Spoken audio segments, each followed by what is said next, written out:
Kain tayo guys.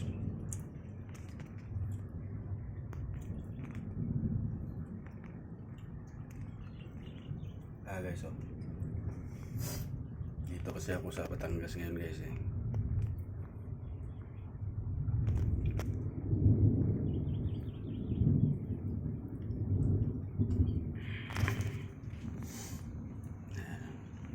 Ayan oh. Kabundukan guys.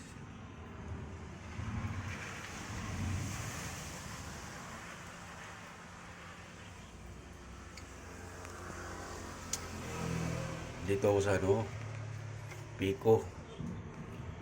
Kaso lang bawal na pumarada yung bus sa loob. Kaya lumabas ako. Kaya ito lang yung pagkain ko ngayon. Yan. Dapat may buffet sana yun eh. Sabi ng pasahero sayang naman kuya. Ay walang magawa. Sabi ng gwardiya, lumabas ka kasi bawal ang bus dito magparada. Wala. Cancel ang buffet guys.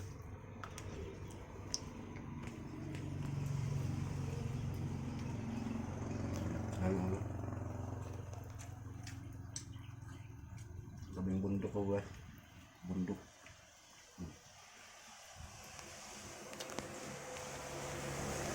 Right, good.